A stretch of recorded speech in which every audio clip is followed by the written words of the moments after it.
The dynamic equation can be written like this. And then you can write it like this. You can verify if you want, by introducing those strange values here. But if you replace all those values here in k hat and delta pi hat, you're going to see that this equation becomes like this. There's no physical meaning. I just replace the values. Okay? So that means that k hat times delta ui, it is equal to delta pi. So that means that, where it is, if you know the increment of forces, if you apply an increment of force, you are going to calculate the increment of displacement like this. So that's over. So I repeat, if you apply an increment of displacement, this is your equation. If you apply an increment of force, this is the equation. Only to find this, you have to do it like this. So all this is summed up in one transparency. In one transparency that can solve almost all your problems in earthquake engineering. One transparency.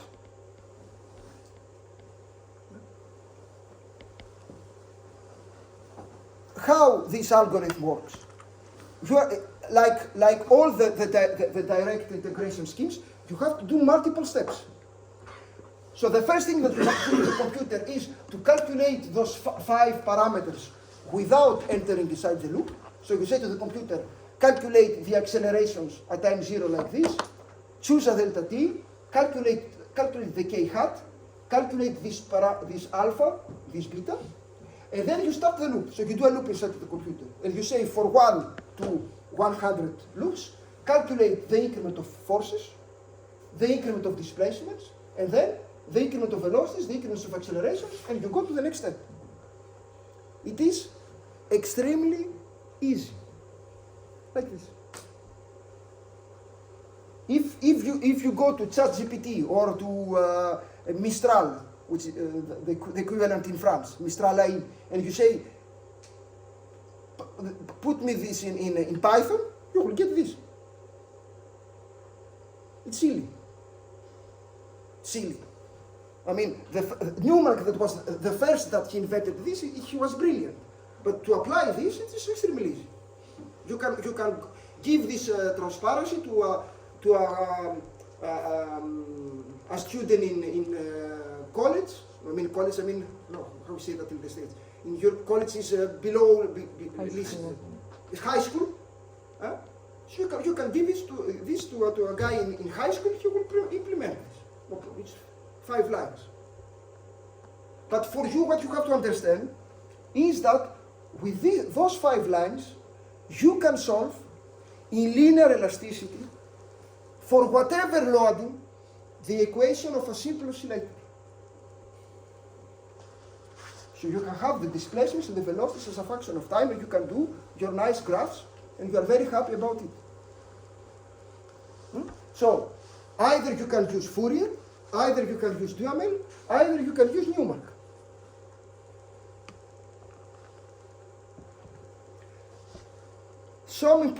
Something more important now. Who knows a little bit about earthquake engineering? I know that you know something. Do you know? Yes, you know a little bit. So do you know? Because I want to stress something very important. In linear elasticity, I don't know if you have grasped this idea, but when you want to solve a nuclear plant, do you know at the end what is the equation that you solve? The most complicated structure that you can imagine.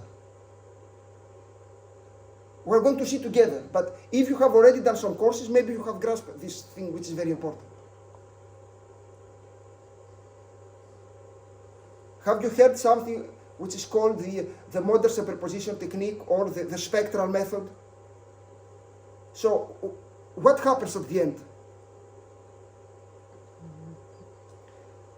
We're going to see together, but what happens at the end is that in linear elasticity, you take a very complicated structure, you decompose it in 100,000 simple oscillators, you solve the simple oscillator, and then you superimpose the results. So actually, and this is the important thing that I have to tell you, is that with this thing here, what I said, you can solve a simple oscillator for whatever loading. So with this 5 lines code, you can solve a nuclear plant in linear elasticity. So this is extremely important. You can do the same thing with Duhamel. You can, because finally we are going to see together that for a very complicated building, at the end, in linear elasticity, you solve single degree of freedom, simple oscillators 100 times or 100,000 times, and then you do the sum. So, if you have grasped what I'm, of course there are many details, but normally we can stop the course here. Because it means that you need only this to solve the most complicated structure that you can imagine. This is what we do. Nothing more complicated. Right?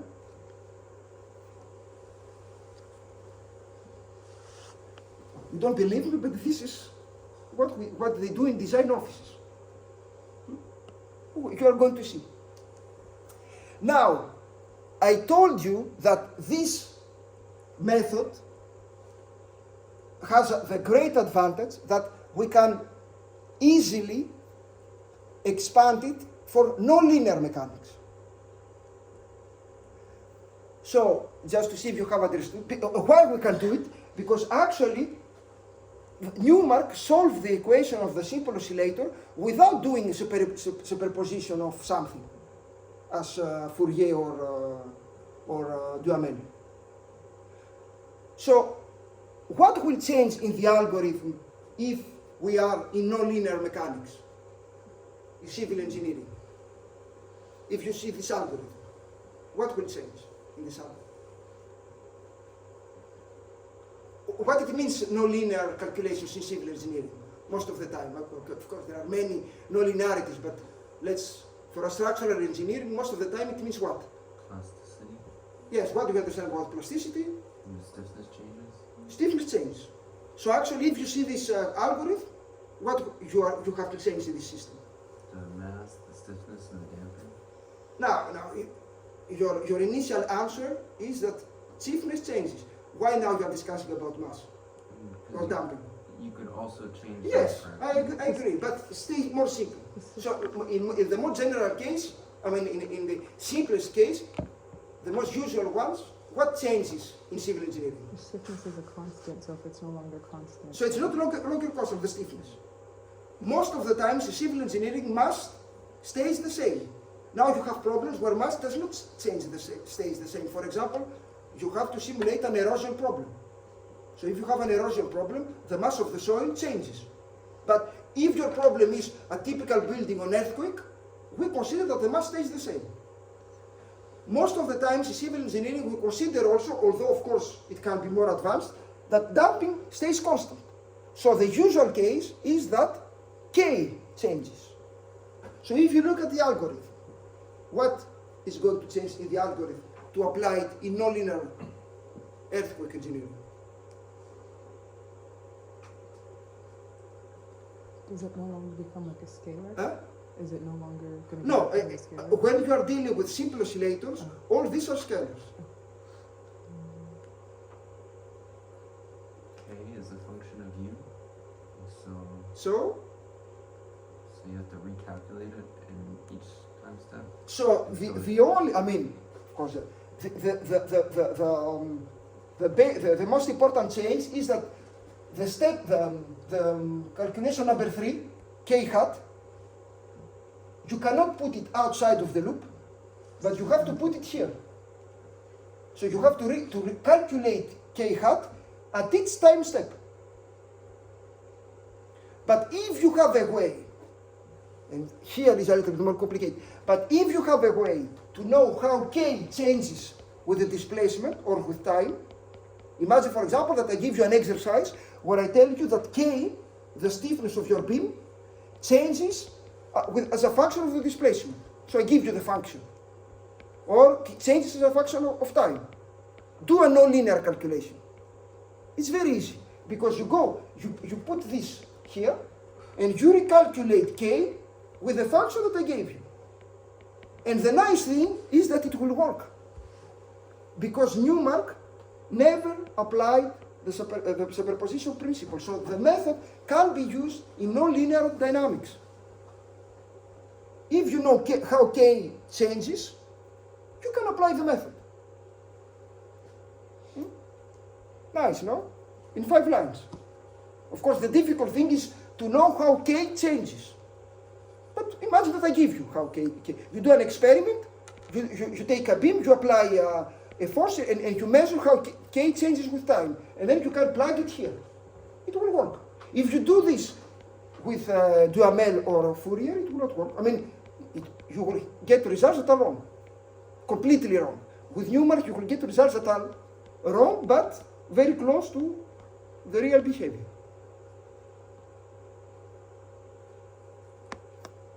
Clear? Yes?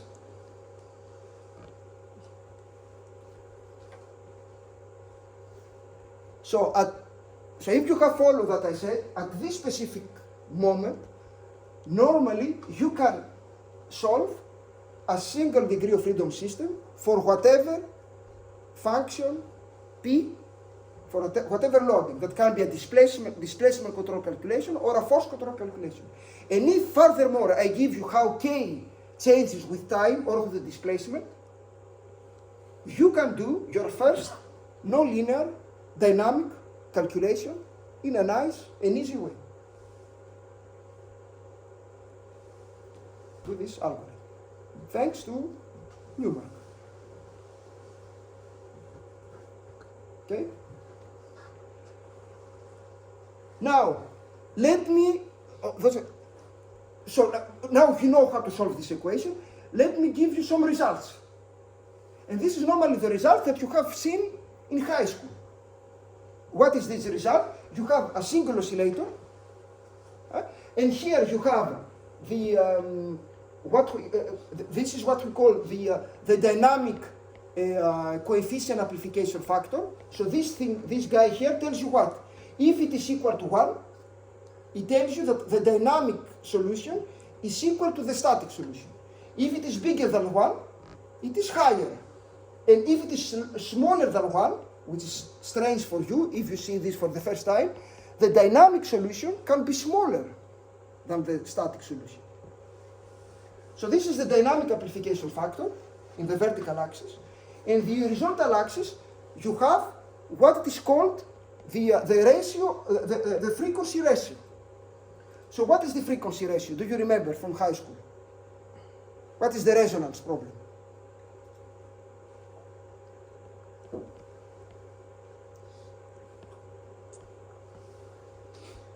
When do we have resonance? When the frequency of the power of the force is equal to the initial frequency of the Okay. So normally you have your loading can has a frequency, and the simple oscillator has a frequency. Do you know what he said? The natural frequency of a simple oscillator. The natural frequency of your oscillator, or let's call it natural, it is square root of k over m. Okay. So if you know the stiffness of your oscillator and the mass of your oscillator, you know the natural frequency of the oscillator. And then you apply a loading. For example, a cosinus omega t. If the omega over omega n they are equal, then you are 1. So this is the ratio of the two frequencies. The frequency of the loading divided by the frequency of the natural frequency of your oscillator. So you can do this, you can apply the Newmark scheme, or you can apply the Duhamel or the Fourier, and you can plot the results.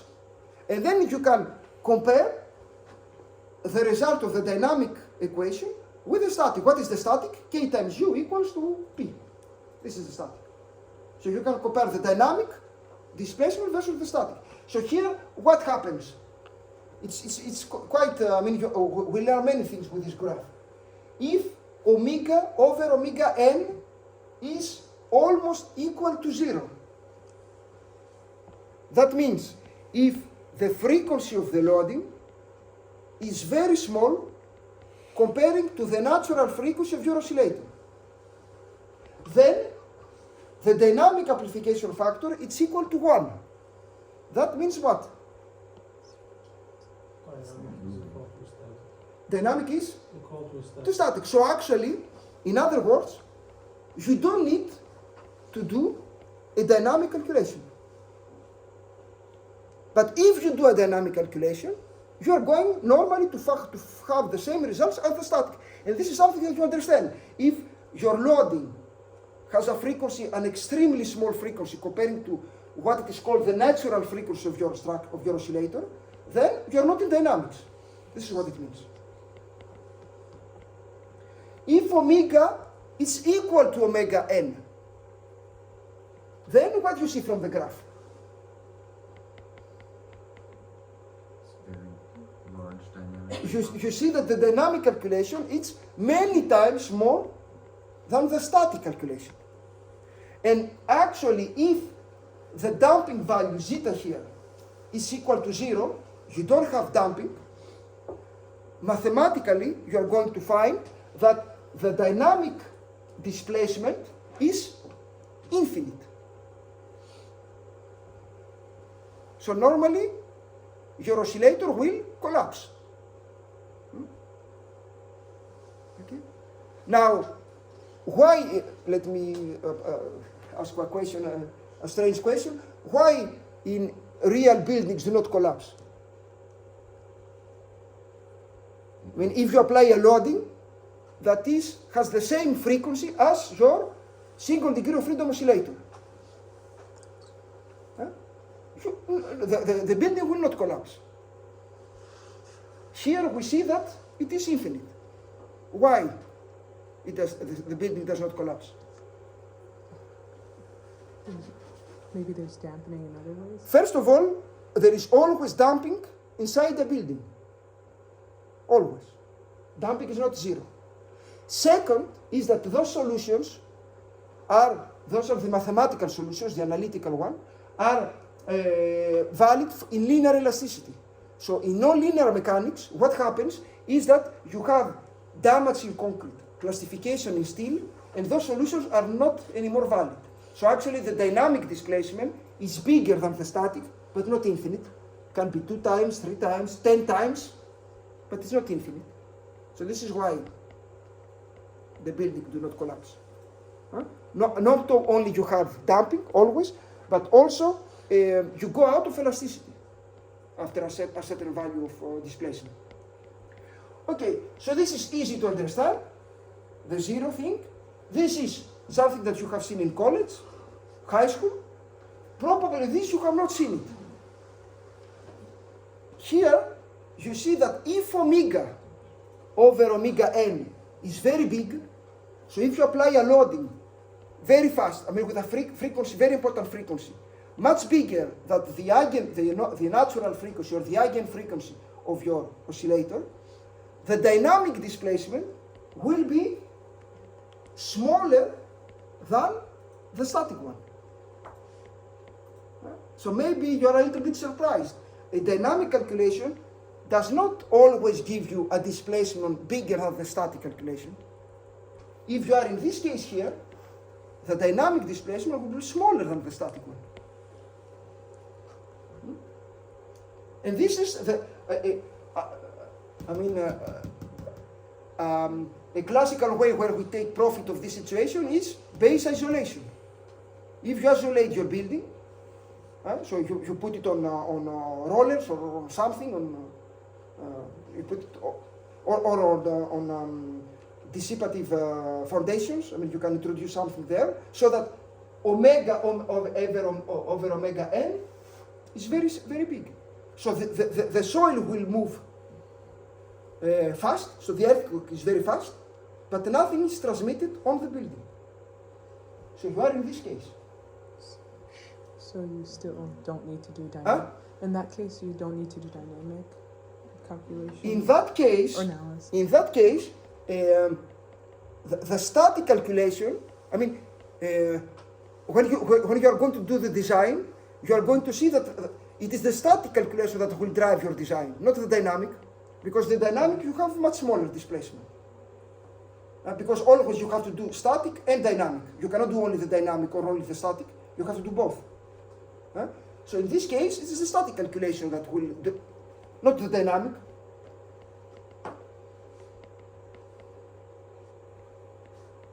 Now, this is the graph that we see often if you have an harmonic external force for a single degree of freedom. In earthquake engineering, we don't apply a force, we apply an earthquake, and the graph that you find in the different books is this one. But this is the same thing. Here you have the ratio of the frequencies, and here you don't have the dynamic amplification factor, but we have something which is called the transmissibility factor that tells you what? How much of the acceleration of the soil is transmitted at your mass, at the top of your mass. So if this is 1, it means that the acceleration of the soil goes up to the mass with exactly the same value. If you are at 1, the acceleration at the top mass can be 2 times, 3 times, 10 times more than the acceleration of the soil. And if you are here, it is base isolation, it is much smaller. So I remember we had a research program on earthquake engineering with Aziz. Silvano is going to give you some courses. So at that time with a PhD student, and I remember the first meeting that we had, we did some very complicated nonlinear calculations. It was a building, okay, spent many hours to do this, and we went to Aziz to show the results. And at that time, the chief of Silvano, who was but now he's retired, very famous engineer and also researcher in France, he told me, okay, stop your calculations, don't show me all the details, let's check the basic values. How you can check very quickly that an earthquake calculation is correct. So there is someone that arrives like this with a lot of calculations, and you want to check before ending look at the details that his calculation or her calculation are okay. The order of magnitude is correct. What you are going to check?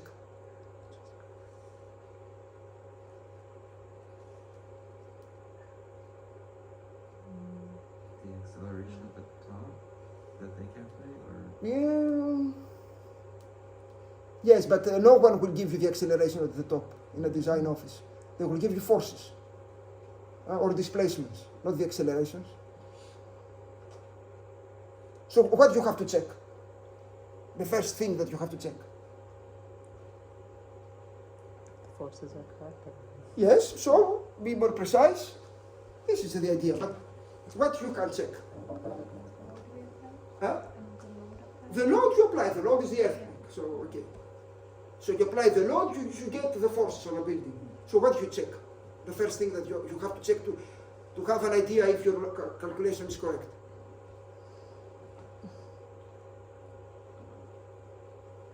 The first thing that an engineer, of course, looks is that the sum of the vertical forces is equal to what? The sum of the vertical forces at the bottom of your building should be equal to what? They should be equal and opposite. Equal to? Should they be equal and opposite? They should equal out. Yes, but equal to what? 0. Yes, I agree. No. The downward action forces. So the dead weight. load. So the first thing that you check is you can consider all your columns.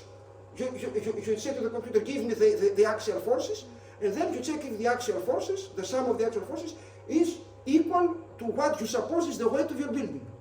If it is not, that means that something is completely wrong. The second thing in earthquake engineering, what you check? And this is what this guy checked. That means what? The shear The shear is equal to what? equal to the earthquake. That means what? More precise. The displacement of the No, or movement? we stick on forces. The balance of the static and dynamic force? What is, The sum of the shear force on building is equal to the shear force of the. yes, I agree. That's something that normally the computer normally does this calculation, but something else. What is the force that the earthquake applied to your structure? The dynamic force? Yes, the force of the earthquake. What is the value? We have seen it. It's ABI divided by. What is ABI? A is the amplitude of the earthquake, B is like. What's the amplitude? The amplitude of what? A, it depends on the region. For example. Yeah, so this A is what? You are okay, but this what is A? The ground? The ground what? The risk. The ground, no. Acceleration? The acceleration. Okay, so you check what is an easy calculation. What is the maximum acceleration that this earthquake, the horizontal acceleration, applied to my building? And then you multiply this with the mass of your building. So the mass times the maximum acceleration will give you an idea about the maximum horizontal force. And if you do the sum of the horizontal forces at the bottom, you should have not exactly the same value, because you see here that it can be 2 times, 3 times, 4 times more. But you can quickly check a little bit if your calculations are not completely, and this is what this guy did. And then we started looking details, nonlinear calculation, damage in concrete, plasticity, steel. But the first thing, he said, let's check a little bit the horizontal forces and the vertical forces. It's easy, because I repeat, for a simple oscillator, the maximum force is mass times the acceleration of the soil for an horizontal. But here you see, of course, this is not exactly the case. It can be bigger or smaller, but is this a little bit clear? Some question. Can Yes. you repeat that mass times the acceleration Of the soil. Because of this, It needs to equal where all it of the is, horizontal. because of this. The force is mass times the acceleration of the soil. So this, if you know the maximum acceleration, looking at the hazard map, this maximum acceleration, you get it, we said, you get it from here. This is the maximum acceleration. So you know the maximum acceleration, you know the mass of the building, you know the maximum horizontal force. You have an idea about the order of magnitude. So you can check if your calculations are completely wrong or not.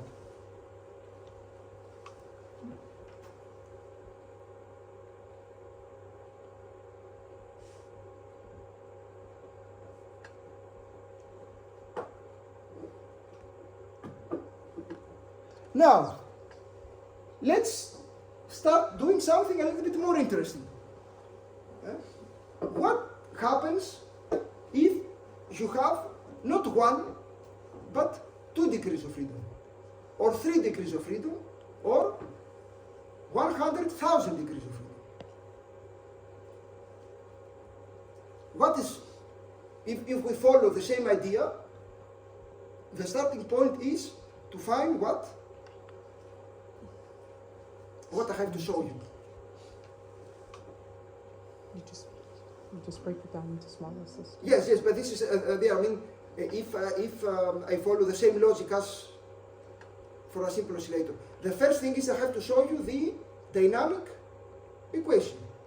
So what is the dynamic equation? So I don't have anymore 1 single degree of freedom. I have 2 degrees of freedom, or 3, or 1 million. What I'm going to show you is the dynamic equation for a 3-story building.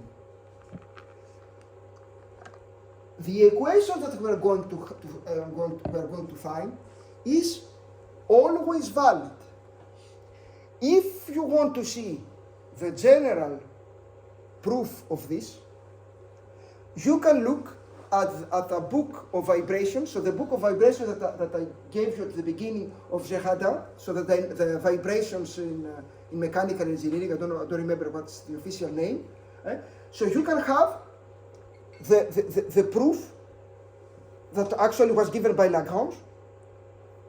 But in order to do it quickly for us, because I don't want to spend time on this, I will just show you that what is the dynamic equation for a 3-story building. But the important thing for you to understand is that the dynamic equation that we are going to find is always valid. Even if your building has 2 degrees of freedom, 100 degrees of freedom, 100 stories, it is a nuclear plant. If it's not a building, it is a dam. If it is not a dam, it is a submarine. If it is not a submarine, it's an airplane. If it is not an airplane, it is your trouser that you have on and you want to see how your trouser moves because there is a wind. The equation is the same. So if you don't believe me, you look on the book. If you want to believe me, we continue like this. But as we don't have time, I will not explain it's okay with you? If you want, look on the green book and we can discuss. Because this is a course that I give in the general vibration course. So I know how it works. Okay? But this is not the time here to spend three hours on this. Right? Now, if you want to find the dynamic equation for a 3-story building, so how you're going to find the dynamic equation? Normal in the classical way in civil engineering, how we find the equation? You do what?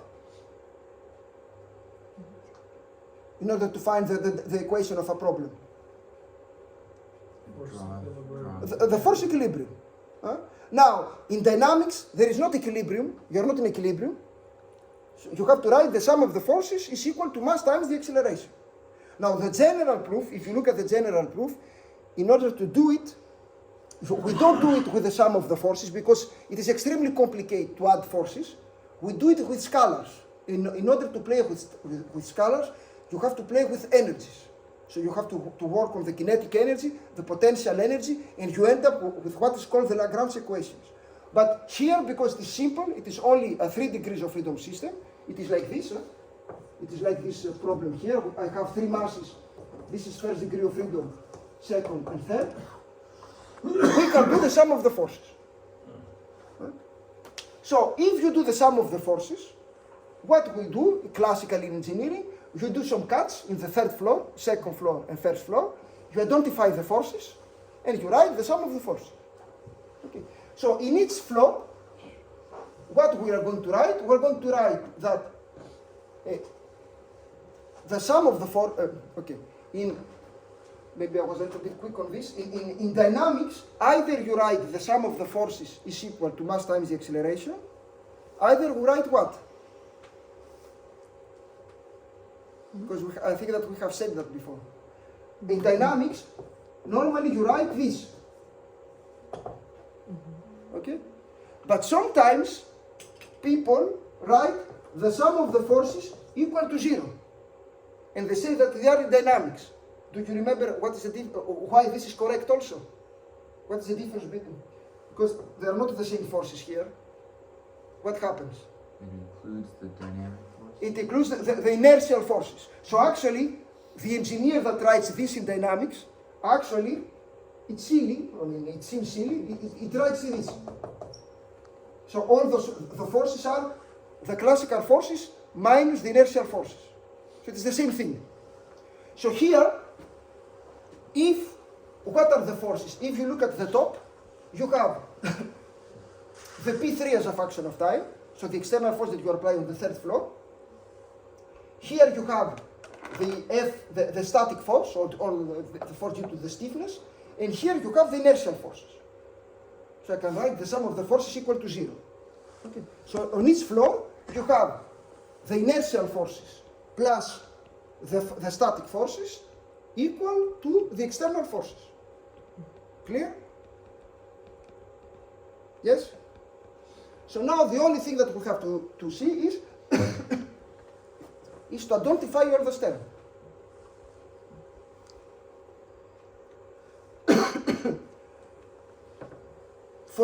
For the dynamic forces, forget the three equations here for the moment.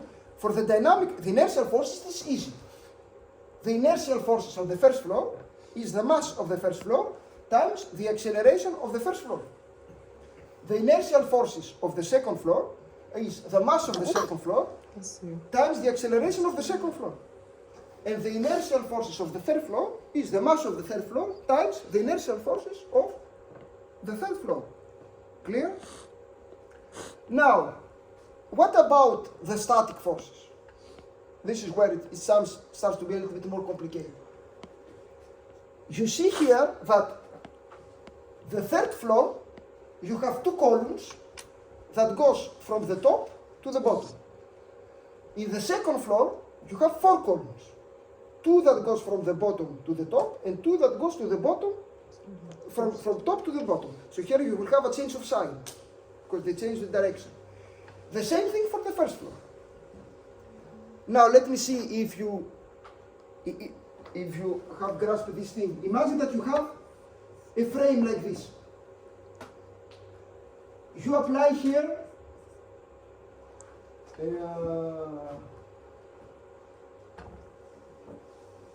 you know the stiffness, and you apply a force, a displacement, U1.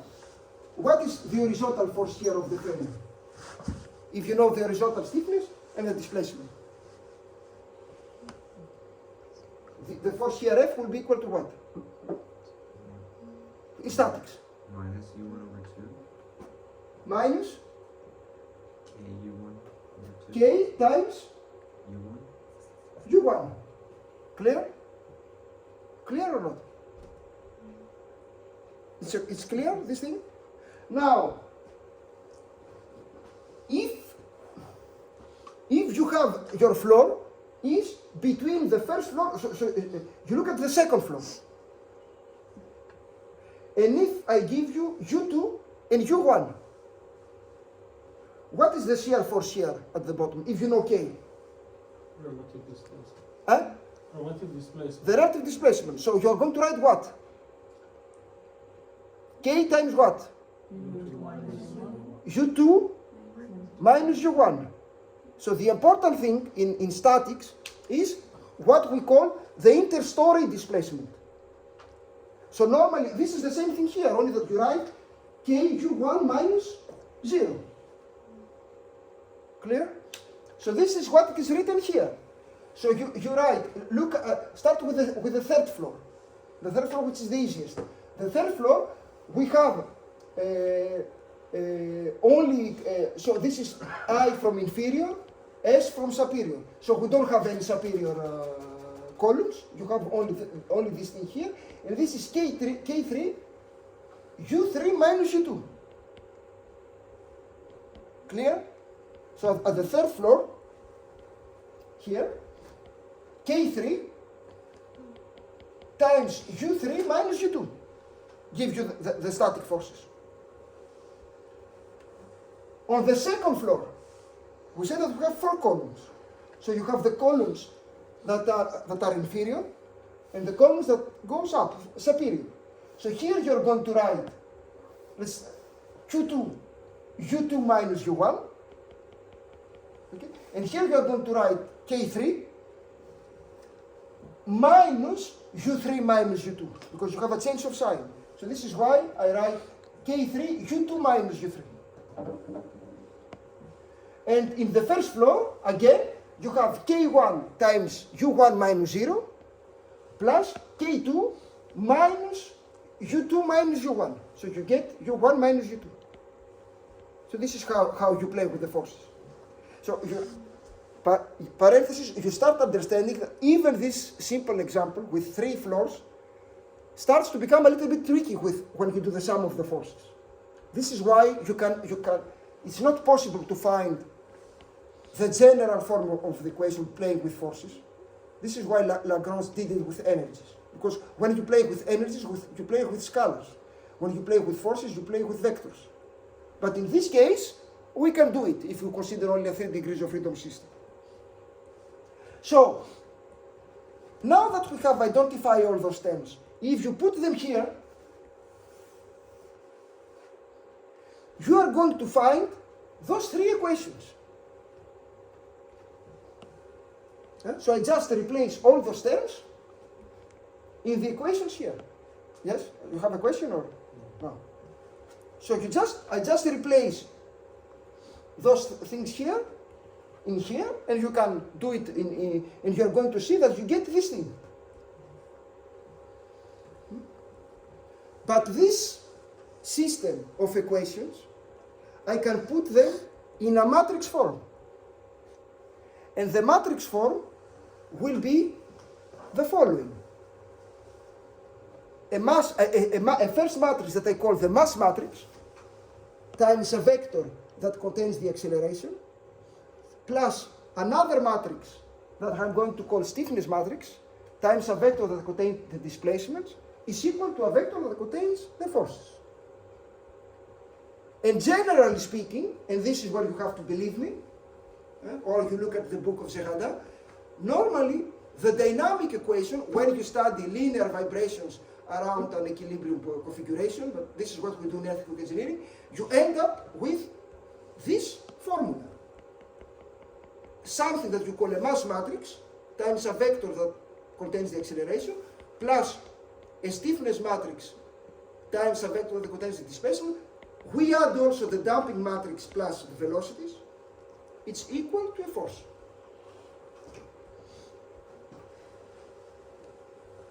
Okay.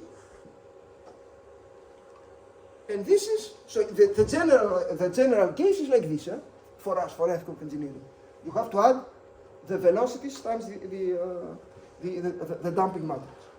Now, in those transparencies, if you understood a little bit how I use the symbols, if you see a letter which is not written in bold, this is a scalar.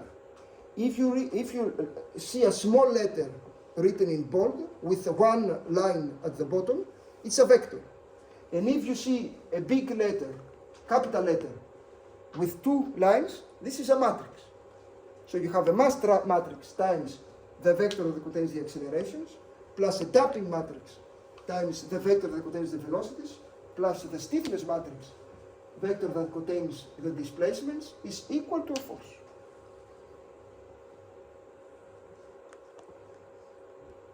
Okay?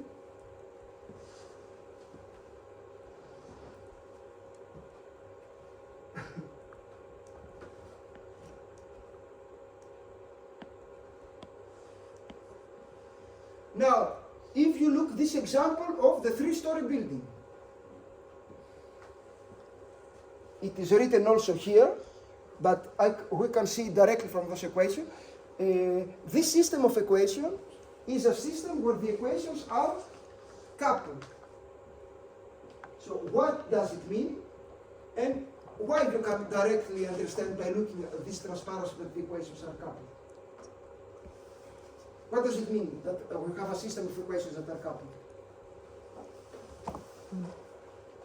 One equation depends on the result of another one. Or the other. So actually you cannot solve each equation independently, you have to solve them all together.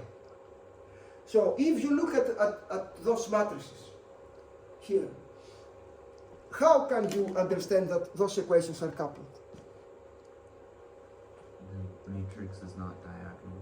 Because the matrix is not, if you have values that are not equal to 0 outside of the diagonal, that means that the equations are coupled. So, in this specific problem, the mass matrix is diagonal, the stiffness matrix is not diagonal. So actually, because you have this K2 term and K3 term here, here, and here, the equations are coupled. So it's not, I mean, just by looking at the form of the matrices, you can understand that the equations are coupled.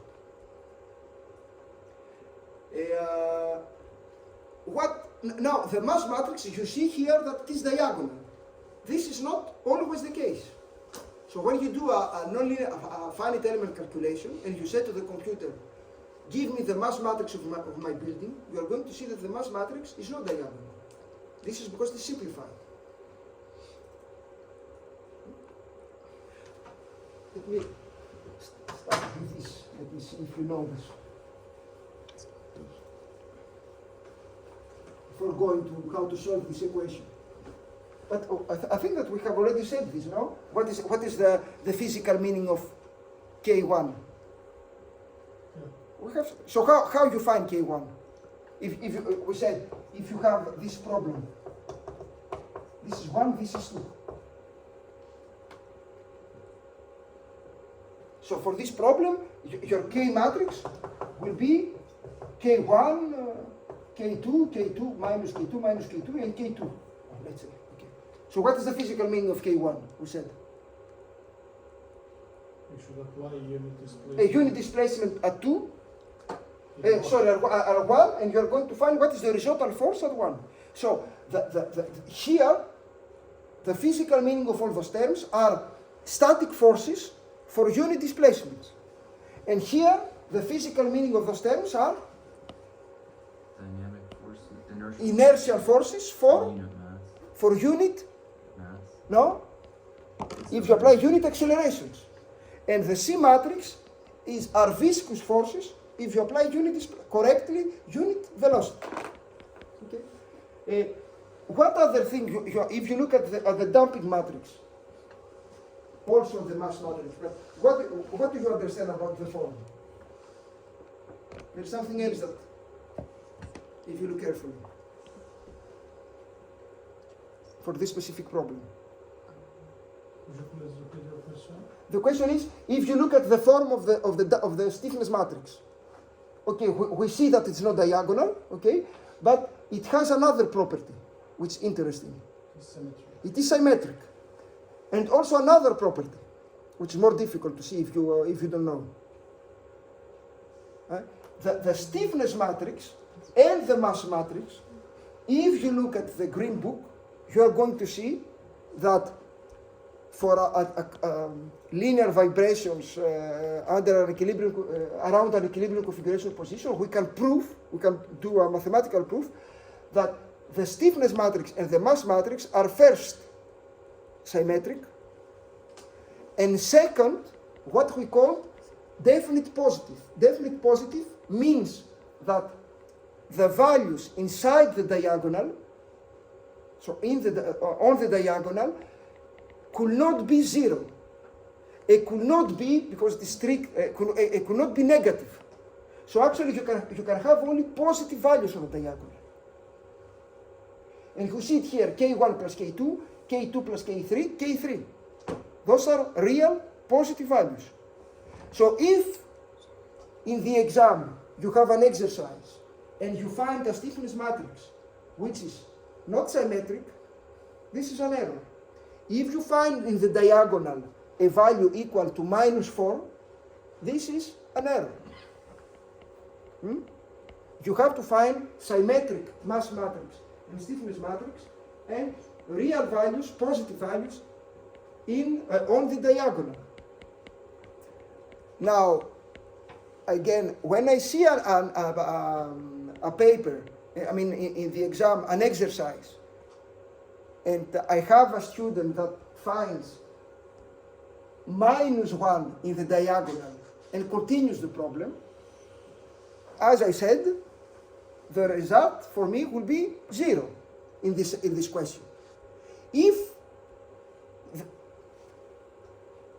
you have done an error and you write that I understand that I had an error in my calculations because the stiffness matrix should be symmetric and definite positive. So then you will not have 0, because for me the important thing is not how you do the calculations. The important thing is if you understand what are the results.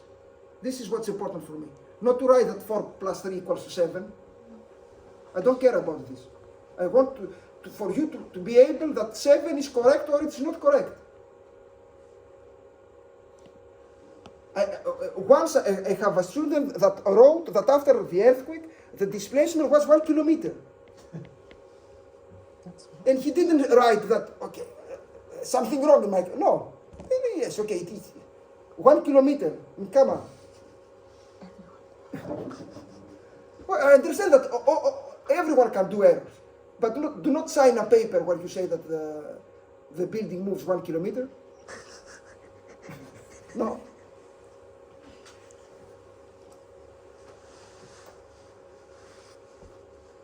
Okay. So, now, if you believe me, if you don't believe me, read the Green Book. If you believe me, this is the equation. Always. Now, the equation that I gave you here is for a force as a function of time. But we are doing earthquake engineering. So the question is, how this equation changes for earthquake engineering? So it's easy, because in earthquake engineering, what you're going to write, you have the mass matrix times the acceleration vector, c matrix times the velocity, k times the displacement, is equal to the force of the earthquake. So what is the force of the earthquake? It is, we have seen it before, it is the mass of the earthquake times the acceleration. This is for an horizontal earthquake, this equation. The acceleration of the earthquake in the x direction. So here, if you remember the symbols, you see that this is not bold. So this is a scalar. This is a matrix. This is a scalar. And here there is this vector r that you don't know. But I'm going to explain you. It's very easy.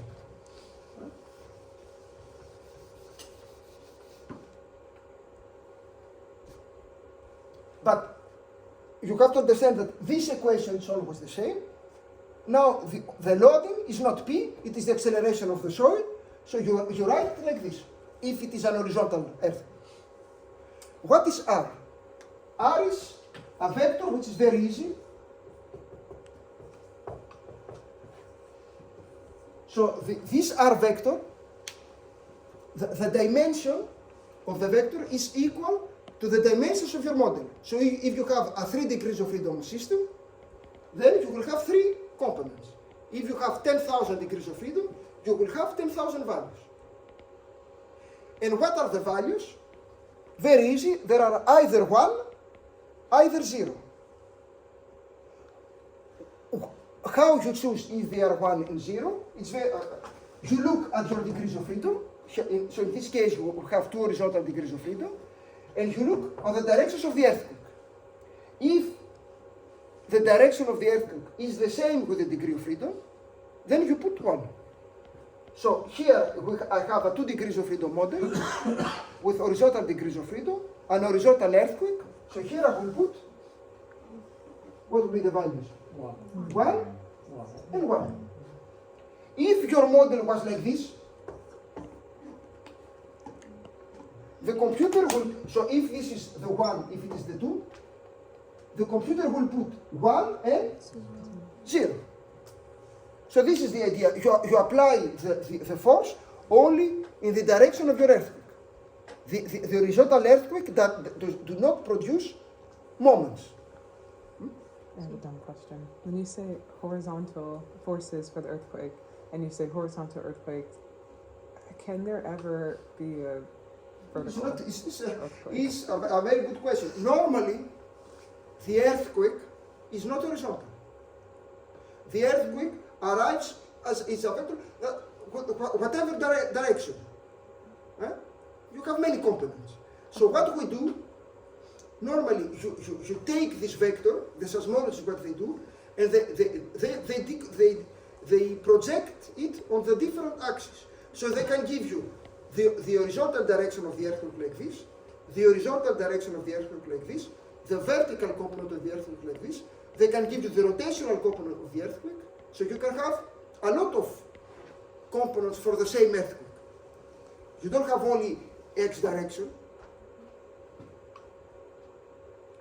Okay? So now, this is the next slide. If you want to apply an earthquake in the X and in the Y direction, because you have the 2 components, it is the same thing. You have the same equation here. You have the mass matrix, and here you have a vector when you put the two components in x and the y direction, and here you introduce an rx vector and an ry vector. It will work. If you have 6 components, you can put it like this. So you can apply the earthquake in all the directions that you want. And you have to solve this equation. Now, the Eurocode simplifies the problem, because the Eurocode, we are going to see, when you do a design of a building, will tell you, I know that the earthquake is complicated and has a lot of components. So what you have to do, you don't do it like this. This is what we do more advanced, I don't know, calculations. We can solve the problem. I will show you how. But the Eurocode tells you, let's apply the earthquake in the first horizontal direction. You do your calculations. Let's apply the earthquake on the other horizontal direction. We'll do the calculation. Let's apply the earthquake on the vertical direction. You do the calculation, and then you do a sort of sum. We're going to discuss on this, and you're going to design your building. So in a real life, in a design office, you cannot apply only the earthquake in one direction. You are going to apply it in 3 directions independently, first on this, then on this, and then on the vertical, and then you're going to do a sort of sum. In research or on a building that does, on an office that does more advanced calculations, maybe you're going to solve it like this. Because in this equation, you solve your building for all the components of the earthquake at the same time. This is how you do. You can apply all the earthquakes in all the directions, and then you have to solve the problem. But in order to do it, it's very easy. The trick is to introduce those vectors rx, ry, r theta that have only 1 and 0 inside, and here to put a vector with all the values that the seismologists will give you. And then your problem is, can you solve this system of coupled equations? This is the problem. If you can solve it, you are going to have, let me see if you have understood, what is the meaning of Q, for example, to be a little bit practical. Displacement of what? Of? The? Building. Of the building. So that means that if you solve this equation, the computer will plot you the building in 3D. On each point of your finite elements, the computer will have the displacements, and then it will show you how the building was deformed. And this as a function of time. So you can have a nice video, and you're going to see the video that moves in all the directions. But this is what happens. You have to solve this, and you have to find Q dot, and Q double dot. And if you know Q double dot, you know also the forces, because Q times K gives you the static forces. Q dot times C gives you the viscosity, and you can design for those forces your building.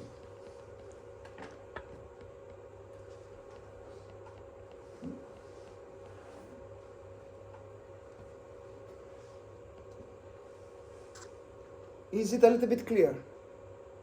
For the moment, maybe if you have followed what I said before, maybe you start thinking that where are the simple oscillators that this guy was discussing about? You are going to see. You are going to see. But for the moment, it seems a little bit more complicated, because we don't see simple oscillators. We have a system of coupled equations to solve.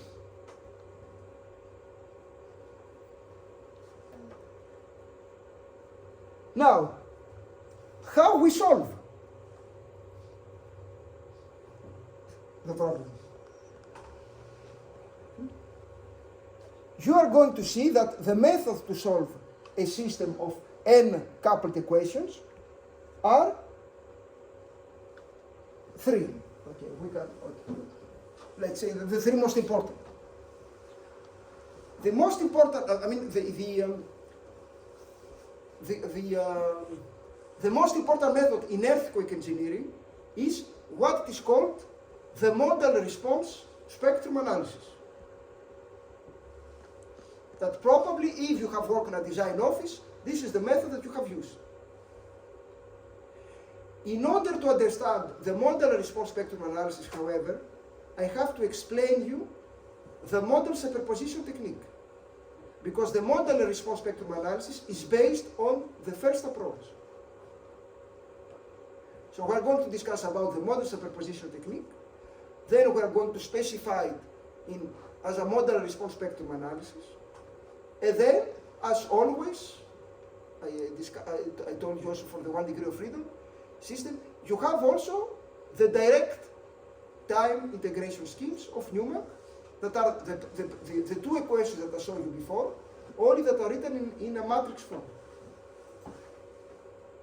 Okay. So you have model superposition technique, model response spectrum analysis, and direct time integration schemes. Now in the Eurocode, sometimes we use also what is called the pushover technique. Do you know what it is? Maybe you understand from the word what it is a pushover technique. Force required to push the building sideways until it falls over on its own? Yes. So actually a pushover technique, I can show you a graph at the end. It is, first thing that you have to understand, it is that it is a static method. So when you do a pushover technique, you just apply, actually it is a quasi-static method. You apply an increment of forces, but you don't look on the dynamic equation. You have only k times u equals to f. And you do a non-linear calculation, so you push the building statically in a lot of steps, and you see when the building will start to fall down, when you're going to have this behavior. So in civil engineering, we don't go very far away because we don't care about collapse. Once you are somewhere here, we stop because we say it is risky. Okay? So this is F delta. So when you do a pushover technique, you do a quasi-static calculation and you try to plot this graph. Force versus displacement. Now this quasi-static method is authorized for specific type of buildings. Who knows, for those of you that you have done, who knows for which type of buildings we apply the pushover technique? Small buildings? No. Like, It doesn't matter because we have not yet discussed, but if you know, if you read the Eurocode or the New Zealand code or the United States code, you're going to see that the pushover technique is authorized for buildings that are dominated by what we call the first eigenmode. We're going to discuss on this. So if you have higher order modes that participate in your building, this method is forbidden. Why I emphasize this? Because I have seen many design offices that they are not very good in earthquake engineering, that they do those type of calculations for buildings that are not controlled by the first eigenmode. Normally, this is forbidden. Okay? But because it is a static calculation and they know how to do static calculation, they don't know the model response technique, they apply it all the time. But this is forbidden normally. It is authorized only for a specific category of buildings. That was a parenthesis. Those three methods here are dynamics. We solve the dynamic equation.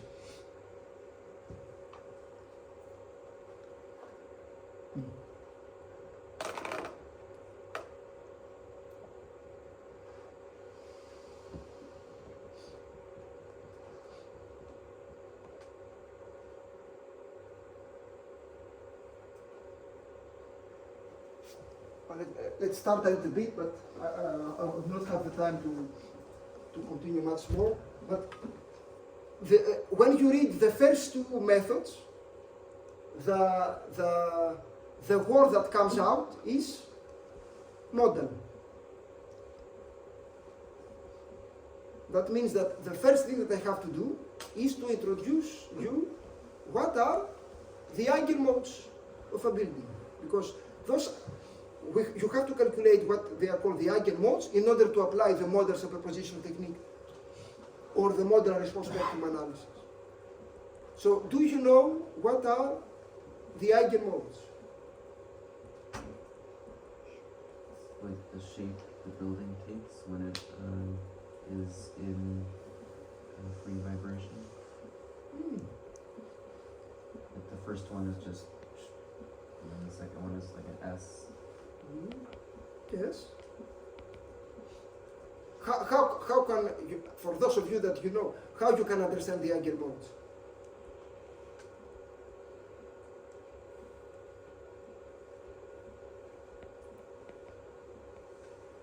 All the unique configurations of the building. No, they're not unique.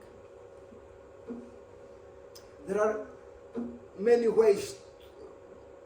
I mean, first thing that you have to understand is that when we discuss about eigenmodes, we discuss about single degree of freedom systems. So even if your building is a nuclear plant, when you discuss about the first eigenmode, the second eigenmode, we are going to see how we calculate them. But you can imagine them as single degree of freedom oscillators that are hidden inside your building. You don't see them. But the important thing it is that they are single degree of freedom systems. So you start thinking about the single degree of freedom equation that we have seen before and the Newmark scheme. So eigenmodes are single degree of freedom systems. Then the second thing that you have to understand, we are going to see, is that how you can, okay, we are going to see mathematically, but how you can imagine them. Maybe my question is not very. Do you know what is the movement of an eigenmode?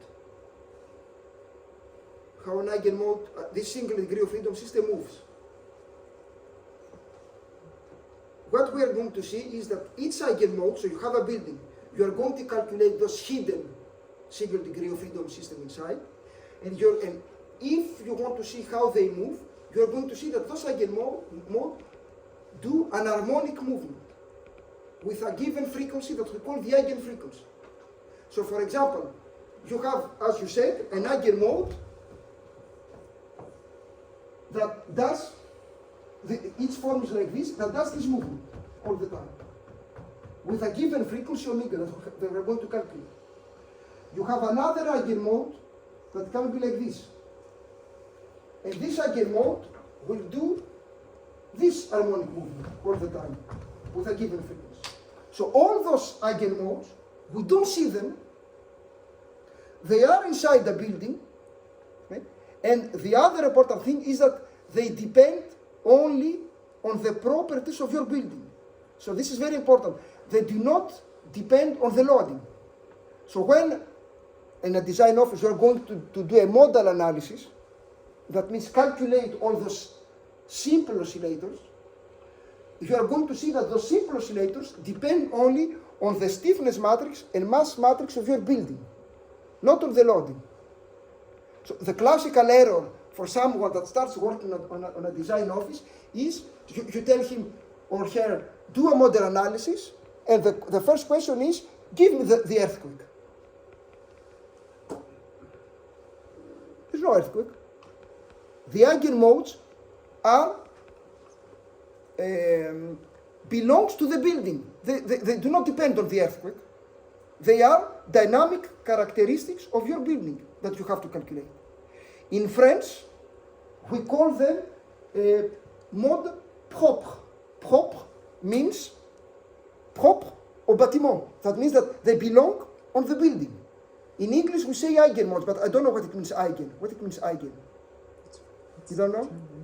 Huh? I don't know either. But in French, the word is mode propre au bâtiment. This is more easy to, more meaningful. They belong on the building. They depend only on the building. They do not depend on the loading. So when you do a model analysis, never ask about the loading. You only ask, what is the building? If you know the mass matrix and the stiffness, you can calculate the eigenmodes. Can you write the word down in French? Because it always sounds different. Mode, c'est le mode propre. C'est le mode propre au bâtiment means that they belong to the building. This is what it means. But in English we say eigenmode, but I don't know what it means eigen. So what we are going to see in the next course is how we are going to calculate those eigenmodes. There is another sentence that actually I remember it in the book when I was a student. It was written in the book at that time that you can imagine the eigenmode as follows. You take your building, you don't see any single oscillators. You take your very complicated building. There is that you can find mathematically. There is a particular configuration, for example, this configuration, like this, that you can calculate if you take your building and you manage to deform it like this, and then you leave it to oscillate, then you are going to see the eigenmode. Your building will move as a single degree of freedom system. So this is another way to start imagining the eigenmodes. But normally, you don't see them. And normally, when you apply a loading, they don't behave as a single eigenmode most of the time. Right? So next time, what we're going to see is how we do a model analysis, how we calculate the eigenfrequency, how we calculate the eigenvector, which is this form. So we're going to find the values, and then how, once you know all this eigenmode, how you can solve the system of coupled equations. Okay? So let's stop here and we will continue next time.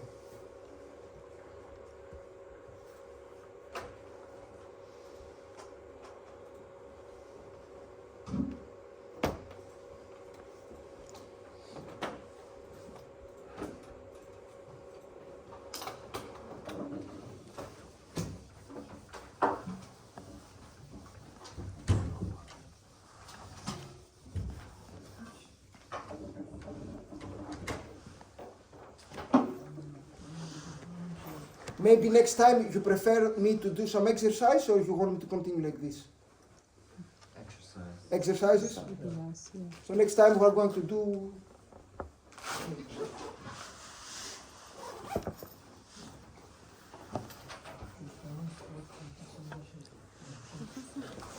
Can you explain the exclusives and implices again? It's kind of fast. Which one? The Exclusives and Yes. implicits. the explicit scheme.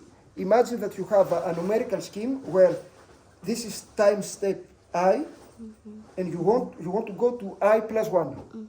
Okay?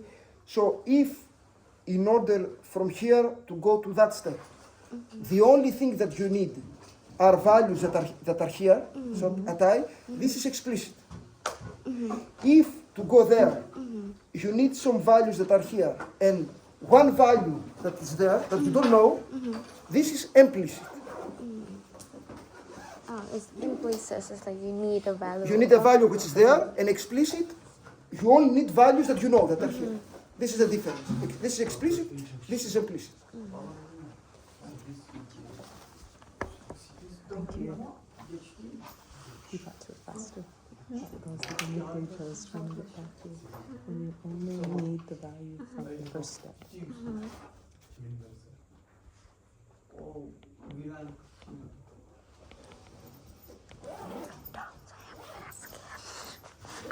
Don't say that. Really? It's not small, but it is.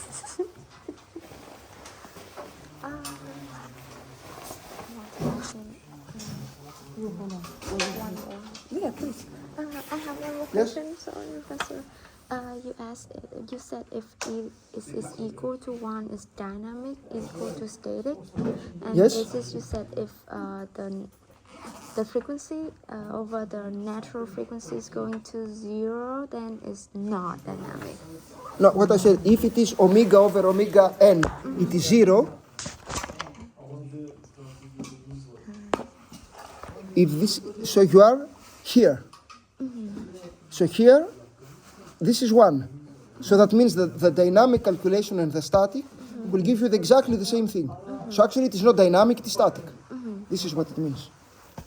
So If omega over omega n is very big, then the dynamic calculation will give you a much smaller result than the static.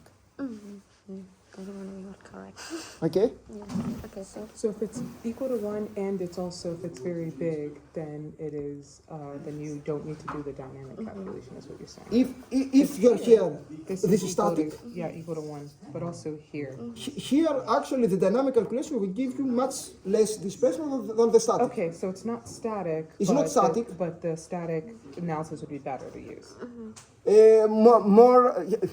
That was a little Because bit the displacement simplification is for me in the because dynamically lower. let me put in another. Imagine that your problem is a missile. Yeah. If it is a missile, then you are here. So that means that the dynamic calculation, we don't discuss about the explosion. You have just a projectile that hits without explosion, hits with a very big. So this is a dynamic problem. It's not a static. Yeah, yeah. Okay, but if you do a static calculation, you are going to find something which is completely wrong. You're going to find that the force will be much bigger than in the reality. So you have to do both, but you will find that the static will drive it. The static result will Yes, drive it. only that for this case of Only in this case. that is a projectile. I mean, it is a dynamic Because problem, so you don't do statics. Exactly what you said in the. Yes, yes, no, I exactly what you understand. said was Because if it was- omega over omega n is very big, the dynamic displacement will be smaller than Yes. the static displacement, meaning the static calculation will drive the calculation. Yes, but this is for it's not very nice what I said. The important thing is that the dynamic calculation will give you less displacement than the static. Now, on a problem like a civil engineering problem on a building, you have also static forces, so you don't forget them. But if you work on a problem which is only dynamic, so you don't care about the static. So if it is a projectile, okay, this is why what I said is not very. But for the moment, like this, sometimes, under specific cases, the dynamic calculation will give you less displacement than the static. Now, if your problem is only dynamic, you don't need to do statics. Yeah. If you have dynamic problem and static in a building, the dynamic problem is an earthquake, but you have also static of forces. course. So you have to do both. Yes. But if your problem is just a missile, you don't care about the other, so you just So look at the it's not numbers. to say don't do both. It's just to say it's just to Depending on the problem. conceptually let you know which one would Yes, drive. Okay. yes. Now in civil engineering you do both because you have static force always. This is Yes. so that simplification of me, not very. No, it makes sense. It makes sense. Okay. Thank you. Thank you. Oh, can you address?